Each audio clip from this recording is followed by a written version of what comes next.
Hello, everyone. Welcome to our second Mandala Makers in Concert. We are grateful to be able to bring this event series to you all.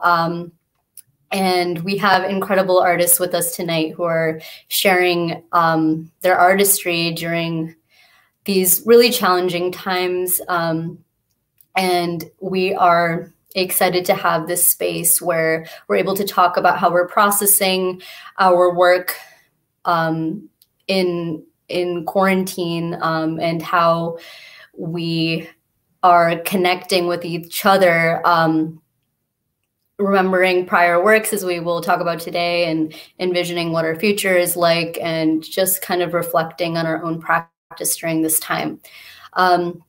So Mandala is going to be sharing these wonderful artists with you in our series every Friday at 8 p.m. And this is all leading up to the Mandala Makers Festival, which will launch on June 13th. And this will be a digital space where artists are sharing their processes during this time. You will see a variety of wonderful visions. We have multidisciplinary artists, visual artists, animators, musicians, dancers, and just wonderful voices that are our next generation of South Asian artists, which Mandala is uplifting, providing a platform for, and we hope that all of you will support them and invest in these wonderful human beings and important artists. And our goal is to raise $5,000 to make this festival happen. So please support us by donating on our Facebook or mandalaarts.org, our website, to make this event possible. All contributions are being shared with the artists and are going towards festival operations. And remember to like us on Facebook and YouTube, and Instagram, all of our wonderful, beautiful posts, and help make our artists visible and spread awareness for our perspectives. So tonight, I'm excited to welcome a rising star, Manou Chakravorty. So I'm going to invite her to our screen. Hi, Manou. Hey, Ashwaty. How are you doing? I'm doing good today, and you? Great. As great as we can be. I'm excited to have you here. So Manou has been with Mandala since its beginning, and she's been studying under our director, Pranitha Nair, since she was 4 years old. And she's been an essential character in so many of our productions. She has played great characters with vibrance and energy, and we get to see another side of her artistry tonight, so we're very excited. Manou, I'll let you take it away. Thank you, Ashwaty.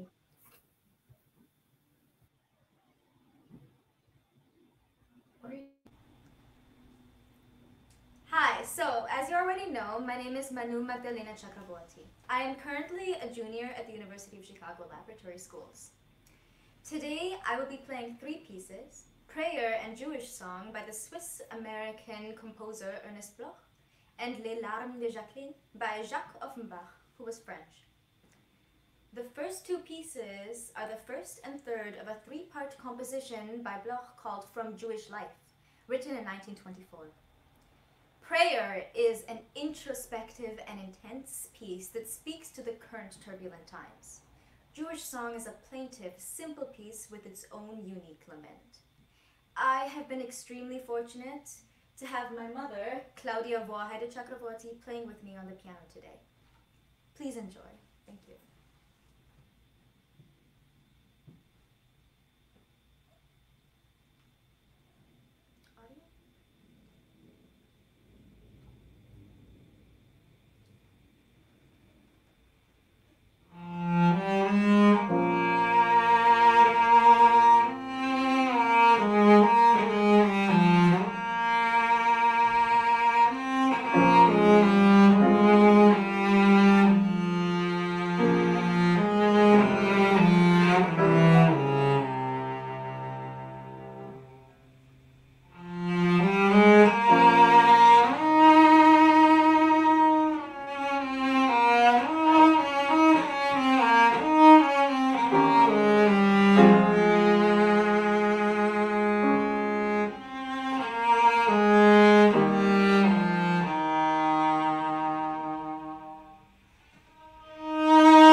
The next piece I will play is Les Larmes de Jacqueline, translated as The Tears of Jacqueline.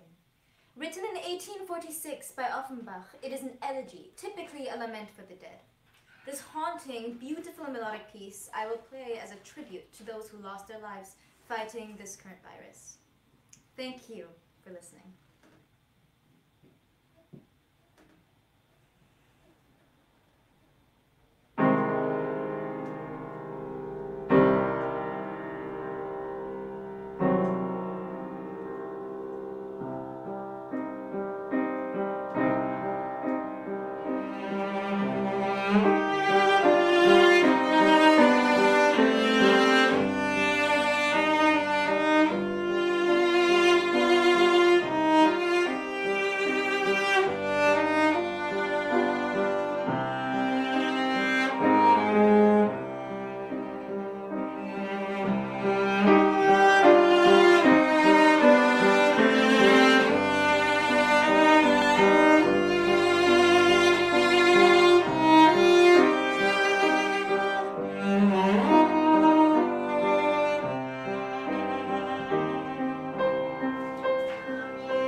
been playing the cello since I was 4 years old, and I'm 17 now, so that's about 13 years, approximately.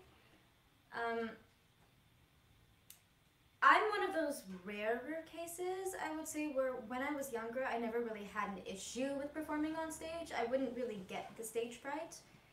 It's only been coming up for like the past couple of years or so when I've been more aware of other people's expectations of me and what they want from me that I've had more stage fright. But usually what happens is whenever I go out on a stage and I start performing, all of those nervousness melts away. To me, I think it really depends on how prepared I am, because if I'm less prepared, I'll be more nervous. If I'm more prepared, I'll be much less nervous. I chose these pieces specifically because they just spoke to how I've been feeling through these times and how I feel like the world has been feeling. The world is kind of lost at this moment, turbulent, experiencing distress. Lots of people are experiencing distress. The loss of stability is also a thing that we're all dealing with. And I felt like these pieces within themselves like have their own turbulent melodies and their own turbulent ideas and their own loss of stability, but the stability always comes back. I thought it would be kind of like a good representation of what we're currently all going through at this point in time.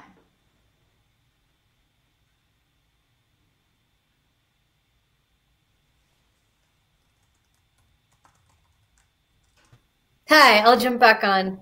Playing from laptop Manu, at 45 you sounded KRL. wonderful, and thank you so much for sharing your just rich playing and transporting us. And I think we're feeling a lot of what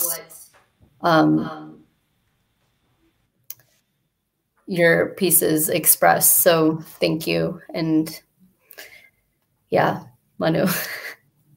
I'll give you one more round of applause. You're so wonderful, and thank you. Yeah, I'm kind of speechless right now. I'm gonna bring Sameer Patel, the conductor who I recently collaborated with in 2019 fall, to speak about our project and his processing during this time. So I'll say goodbye to you, Manu. Thank you. And thank you for having me. Absolutely. Okay. Hi, Sameer. Hi, Ashwaty. How are you?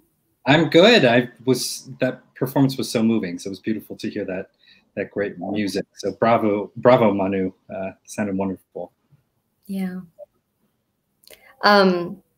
So Sameer and I collaborated on the Firebird this past fall for Chicago Sinfonietta's Love and Light concert, which is their Diwali show, which is exciting to have in a Western classical space.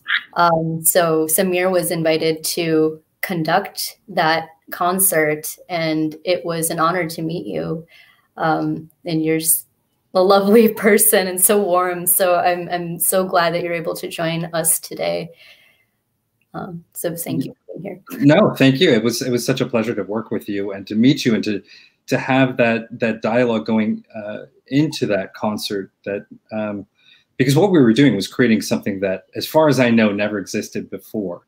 And so, for me, I live here in San Diego, and you live in Chicago. You work with your talented dancers and your wonderful company.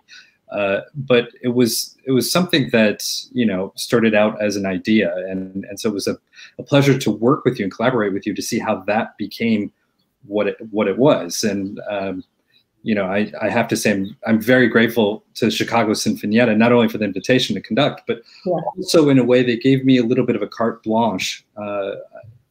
And that is quite unusual for orchestras these days, because very typically if they're going to invite me or another conductor, they might say, what program do you propose? And most typically it has an overture and then a concerto featuring a soloist and then a symphony. to end the program, but they had previous success with a Diwali program the previous season, and so they asked me, would I be interested in conducting this concert? I said, of course. And they said, what do you propose? What other, what South Asian music is out there that could be performed by a modern Western symphony orchestra? And so I did some digging around, and it was you know, unfortunately there weren't many options. And right away, the one idea came to mind, which for whatever reason had been lingering in my mind for a little bit, was to take a piece of traditional Western classical music, the Firebird ballet by Igor Stravinsky, and tying that to the Ramayana story that is commonly commemorated at Diwali time, featuring Ram and Sita and Hanuman. And I thought that would be a really interesting piece that could be performed well, not only by the orchestra, but also be danced by South Asian dancers who are trying to tell this story. So in a way, we said, we took the Firebird music and we took the Ramayana story and put those two together, fused those two together to create what we did. And like I said, at least for me, I don't know about you, but at least for me, there was this moment like, is this going to work or not? In the conceptual, right. Yeah. And I think there was a lot of trust that was involved, and I couldn't have been more delighted and pleased with the way it turned out. And it seemed like the audience really loved it too, because it worked, you know. Thank you. Yeah, it was, I think that was the most exciting part, was trying to see how you have a piece of music that already has its own story to it, and how do you put another story inside. It's adaptation. It's exciting to re-listen to something that has like the dynamism and the characters already written within it, and then reimagine it for a parallel story. And I think that was the most fun part for me. Yeah, and you know, I have to say the orchestra has such a great history of reinventing and reimagining things as it is, that it was a very natural process with them when I proposed this idea.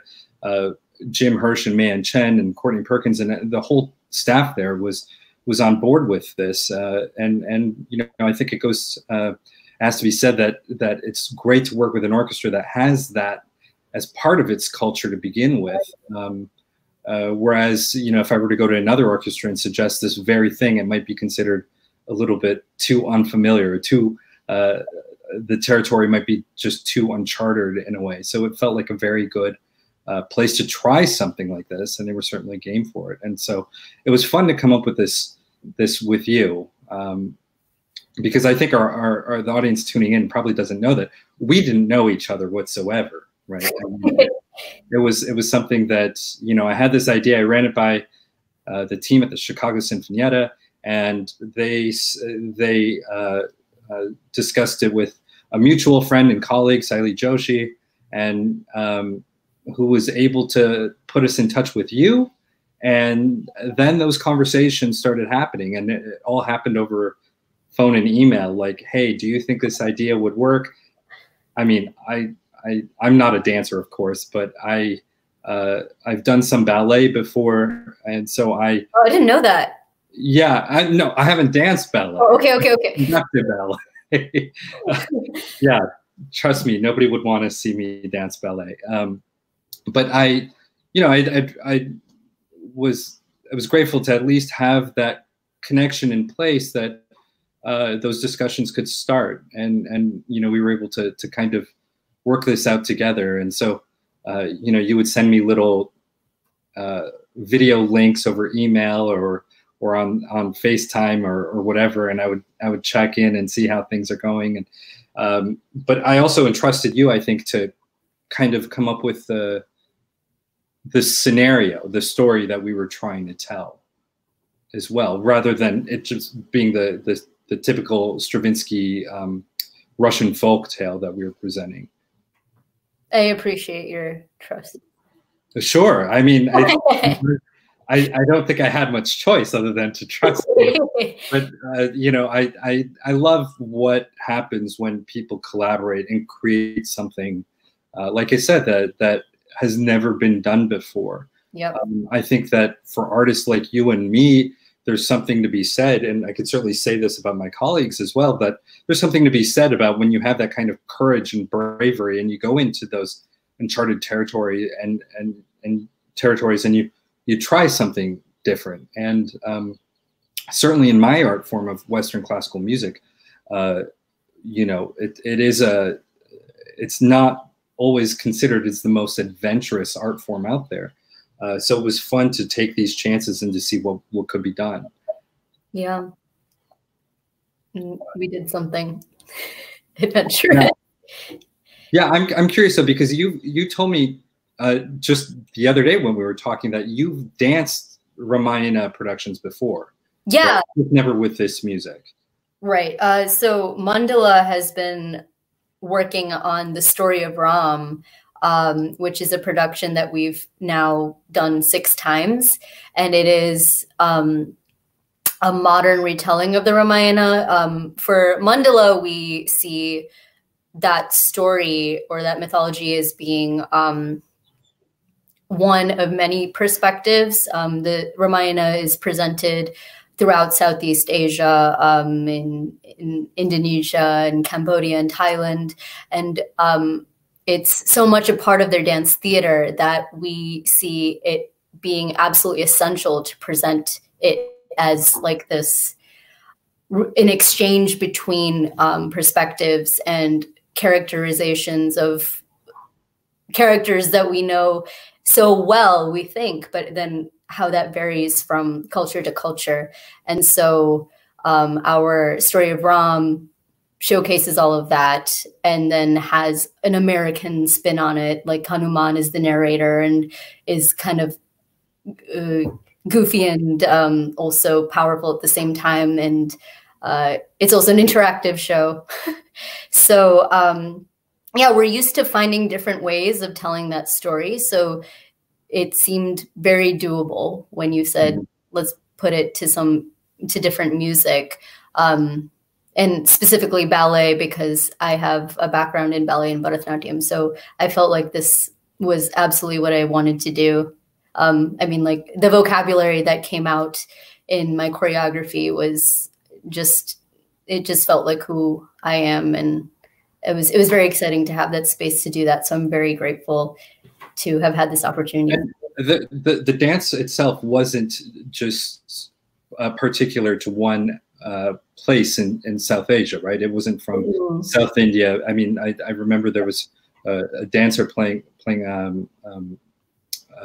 We had a dancer that was from Indonesia.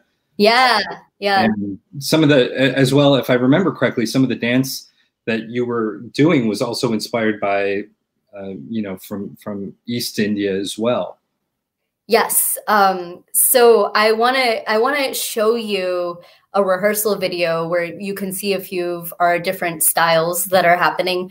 Yes. So we have a dancer and master artist, Igusti Paknura Kertayuda, who is a longtime collaborator of Pranita's.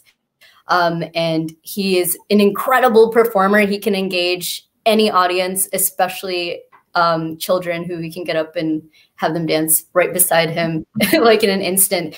But he's a master artist and I am an emerging artist, and getting to work with him is just exciting in itself. So this rehearsal video is kind of funny because as a collaborator, I love to hear the ideas of all of my movement artists. And so I take direction from my dancers too, when I think it can be extremely valuable. So let me show this.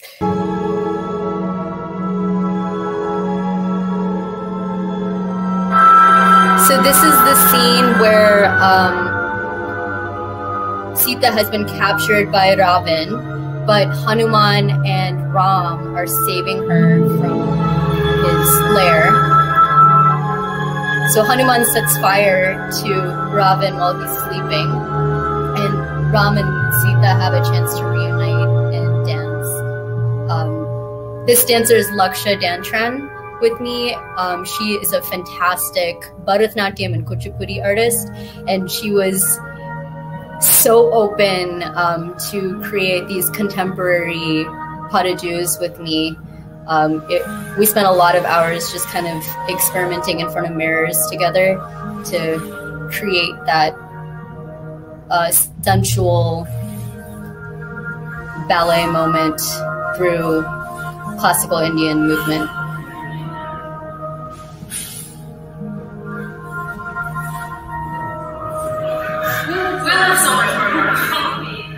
We didn't have that much more room.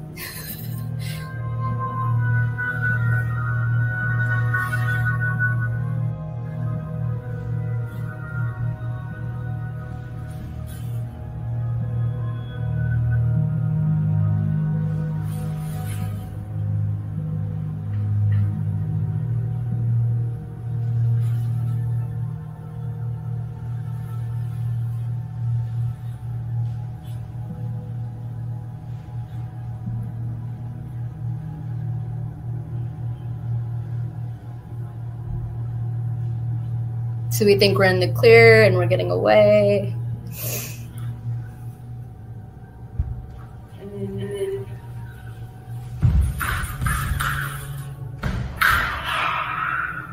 Ram shoots Ravan.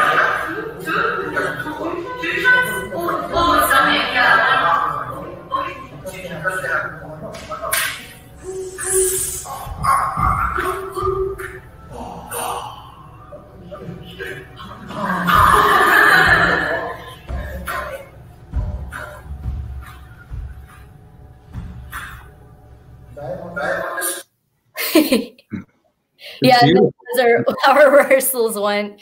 Yeah, it's kind of just joyful to see everyone contribute to your choreography process, and yeah. I think it's interesting.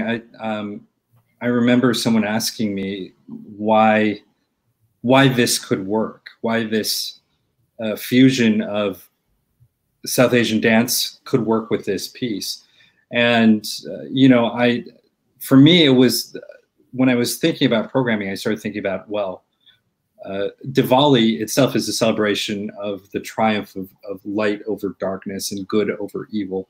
And for those people that are familiar with the Firebird story, that folk tale from Russia is a story as well about light over darkness and good over evil. There's some parallels, of course, between the characters in the Firebird with the Ramayana story. So you have Prince Ivan, whose parallel would be Ram, and Ivan has fallen in love with a princess who isn't named, I believe, but in the Ramayana story, it's Sita, and the evil king Kache in the Russian folktale is Ravan, who was just played a moment ago by Paknura. So it has this same, and of course the hero, if you will, the hero of the story, Hanuman, would be in the Russian tale, of course, would be the Firebird as well. So, can I show a video of our version of the Firebird? Yes, of course. So Hanuman as the Firebird. Let's see him.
That's great. I love seeing that.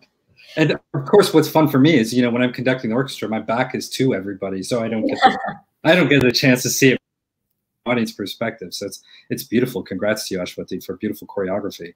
Thank you. I have to thank the sound. It makes everything so much more epic. It's incredible, just like moments of still with just that incredible score and just the feeling of so many instruments at one time.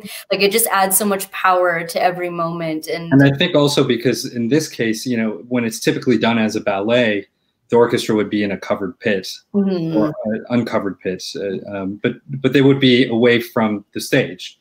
And in this situation, having done this version of the Firebird, we had the full orchestra right there on stage, and we were able to have the dancers there too. So everybody in the audience gets to see everybody functioning together. These are all moving parts. Yeah. I have to say, one of the biggest challenges was the setup. Having the orchestra on stage meant we had like about 6 feet. Right. Very little room. Especially when you consider the way string players move their bows, and we had to always be careful not to run into. Right. I know there were a few things like that we made. Yeah, but I mean, you know, I remember as we were doing all the rehearsals for this with the orchestra, getting so many comments from musicians and from staff, and that just said that overall this was such a beautiful idea and a stunning idea as well, and that they really felt the story came together. So yes, I'm glad and grateful, because we don't have any words, right? Like we're expressing a story. I mean, obviously there's so much that Stravinsky created just in the sound alone, but then not confusing people was a big task. Right, and it took some explanation. We had to explain it at the top of the show, of course, what viewers were about to see, because I mean, and I think I told you as well, like even for me, the refresher before the performance would be beneficial. You know, someone who is exposed to Indian culture, was exposed to Indian culture growing up. Even for me, it's good to know, to be reminded of that story once again in performance. Right. So. And of course, we always take liberties in any retelling of a story, right? Like oral traditions that changes from person to person. So I felt like I was condensing and exaggerating certain aspects of the story, and I felt like I was able to fill Did you have to change a lot? What was your process of choreography? I'm curious. Over the, you know, so I presented you with an idea, of course, and you know, I said, this is the music, this is sort of the timing of each of these. This is the very broad story. I want to tell the story of Ramayana, of Ram and Sita and Hanuman. And then what was your process in terms of choreographing the music? So the suite has already characters written into it. And so I knew that would have to be the order of how I presented the characters. So I started from listening to when characters arose in my mind according to the music, and kind of created a story based on that timeline.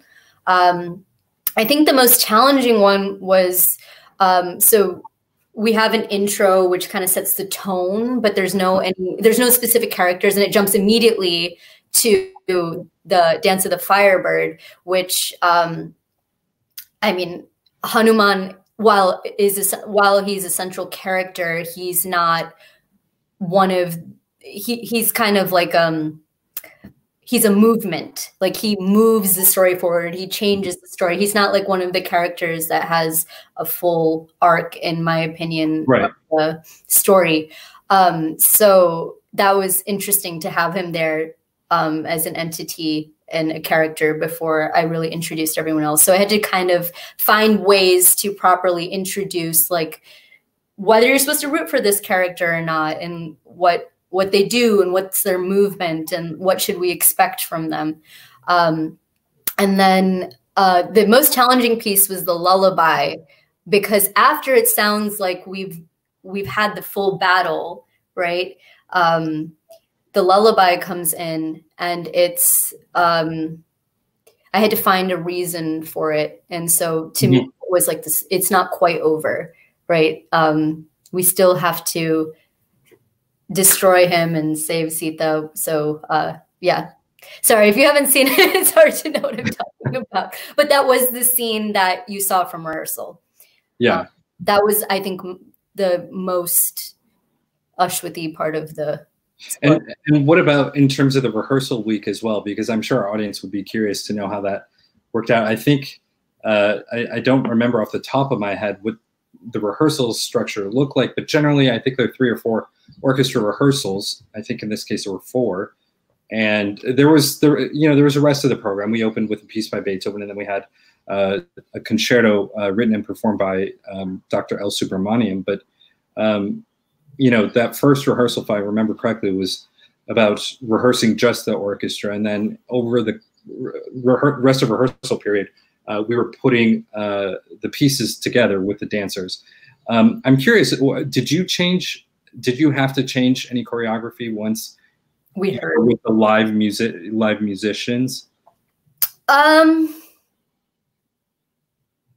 No, I don't. I think it was the suite, and so we had opportunity to dance with recorded music for so long, and I don't think there were too many adjustments when we heard it in person. I think there was some tempo things that we talked about, but largely our issue was space for dancers. That's, right. That's everything, and like realizing how long it actually took to go across that incredibly curved and long stage, especially at Once Hall.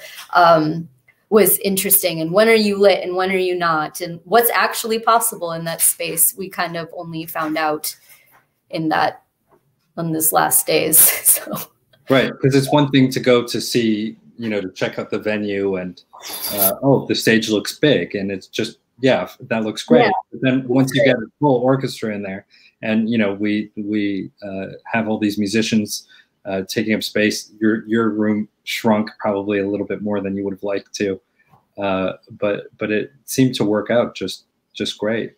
And you also didn't, if I remember correctly, you also played around with, what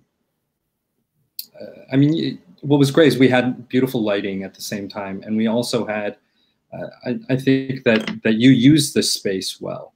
Not just the stage, but you timed really the entrances on the sides very well. I don't remember if you came in at all from the house itself at any point, but we did. You did. That's what I thought.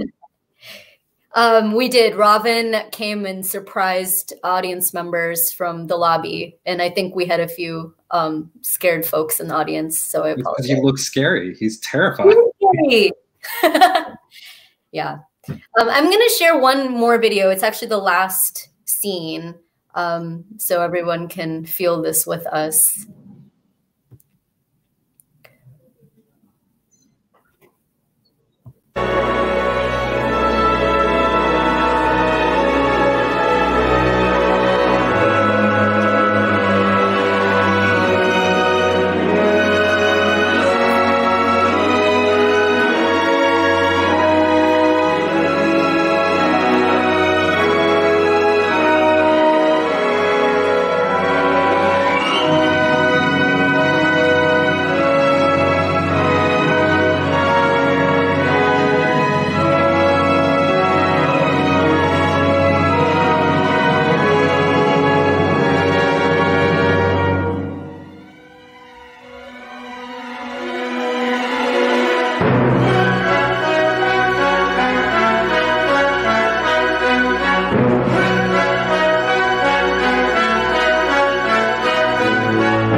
Gives me chills, right? Yeah. Yeah, that was a lovely moment. So Yeah. thank you. Yeah, thank you. I think that was our favorite part at the end. It's just like, it's so joyous and full. My partner was walking past earlier and he's like, is that a Disney ending? And I think that's what we were going for a little. Absolutely. You have to go with that happy ending, right? To really wrap that story together beautifully. Yeah. So Sameer, I think something that is so exciting for me is just the fact to know that you exist, you know, like to have, you know, two young South Asians up on, you know, the symphony stage is really meaningful. To have just that opportunity to show that you pursued your passion and stuck with it, despite never, I mean, I have not seen any South Asian conductors prior to meeting you that grew up here. And so you did it despite the odds. And I'm so curious, like, what drives you and what you hope for younger generations that might want to pursue careers where they don't see anyone like them in it, let alone artistic careers. Yeah, sure. I can understand that question. Thank you very much. That's very kind of you to say. You know, I was very lucky. Like you, we both grew up in Michigan, and I was very fortunate to have two wonderful parents who insisted, even at those times when I was young, that I wanted nothing to do with the piano, insisted that I take music lessons. And while I think the whole notion of me going into music as a career was probably far from their minds, and probably also while I was young, very far from my mind, it's something that I felt enthusiastic and I felt passionate about. I was very fortunate to have great people in my life and great teachers in my life who not only instilled a love for Western classical music in me, but also encouraged me to do this. And so I'm grateful for my family and for those teachers and friends that have steered me on this path, which hasn't always been easy. It's not an easy path by any means, but I think that you know, you mentioned something great, which is that you don't really see people that look like you on a stage, and it's true.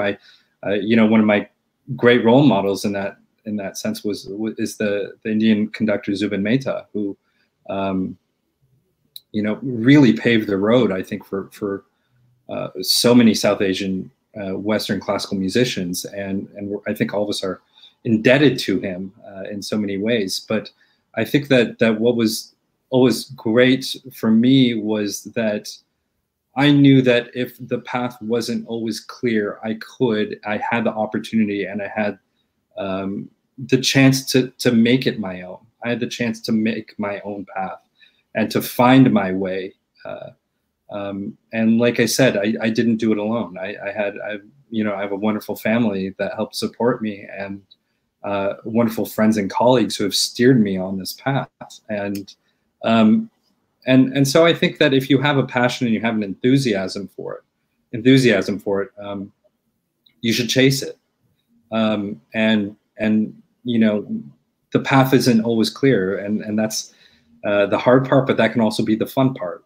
And I think that something that you know, I learned from this experience, because obviously I'm still learning and growing as well, is that you have to, it's something I mentioned earlier, you have to be able to take those risks. You have to have the courage and audacity to say, hey, let's try this. I know that this path may have never happened before. I know that something like this, blending two cultures on these particular stages in this particular community, may not have happened in this particular way before, but I am willing to put my name on it. I'm willing to put my reputation on it. I'm willing to take that risk and to try it and see if it works. And if it fails, if it fell on its face, to take that responsibility and to learn from that and to grow from it. Thankfully, of course, it worked, you know, but I think that it was fun to have that courage to try this out. And I don't think I would have been able to do this with anyone other than with you, because I think having that same, I mean, you're also a musician, Ashwaty. You grew up playing cello, right? Yeah, not you, Manu. you have that experience, that musical equipment and history, and you understood the language. And for you too, there's, I think, you know, I'm curious how you feel about this topic as well, because certainly you've had to pave your own path in a way. Yeah. I think, again, it's really about the support you get as you are learning your skills and tools as an artist. People telling you that you can create, giving you the space to do it at a young age, like not just learning a discipline, because we are learning these classical art forms, you know, there's a lot of exactness in it. And I think sometimes that rigidity can make young people feel like they can't create with it. Right. Which I know is the case for a lot of my peers. But I think being given ample opportunity as a young person, and really like making young people feel like they can express with these tools that they're gaining is everything. Having mentorship, having supportive, loving teachers, families supporting you to pursue your artistic talents. And when you have that, you kind of see more clearly spaces for you to create in. Right. I think that's everything. So I hope that, you know. I was just gonna, sorry to interrupt you, but I think, you know, I know that you do some teaching as well. And you know, I work with students whenever I can, because I've always considered teaching for me to be an obligation. And you know, I knew I didn't ever want to be one of those artists that pulls the ladder up behind me as I move in my career. But how can we nurture the generation behind us, and to empower them, and to give them the tools that maybe we didn't have when we were their age. But I certainly get a lot from that sort of mentorship to this next generation, and I'm sure you do as well. Yeah, I love them. They're the reason why I feel like I do my art. You know, if I'm doing it and I'm passing on like my perspective, it makes them feel like they can identify with many cultures at once, because right. of what we're rooted in. We're rooted in so many identities at one time, and we're finding a way to express it through our art. And I think that's something that young people need to see, because their perspective is important. Right. And that also reminds them that they're not alone, you know? Absolutely. I mean, that's the hardest part. And when I see you and I hear that you don't feel lonely, I think that's reassuring. And I hope that more people are inspired to follow your path. Yeah, and likewise. So. Thank you, Sameer. No, thank you. Thanks for having me join you. And like I said, I have nothing but love for you and your organization. And I've had such wonderful memories of that time. And it was great to be able to relive some of those memories now in these clips. Yeah! And so I certainly hope people will go and donate to Mandala, to support them, to click like on their Facebook page, right? And catch their performances. And again, thank you to Chicago Sinfonietta for creating the space for us to do this bold and experimental work. And to the incredible orchestra that made this event really what it was, and for allowing us to share that again today. So thank you so much, Sameer. Thank you, Sinfonietta. Thank you. Hopefully we can do this again. We should do it again. Yeah. Let's do it again. See you next time, everyone. Yeah. All right. Bye. Bye. Thank you all again for being a part of our concert series and engaging with us. It means a lot to have this platform for wonderful artists and voices from the emerging South Asian creative community. Again, These concert series will be happening every Friday at 8 p.m.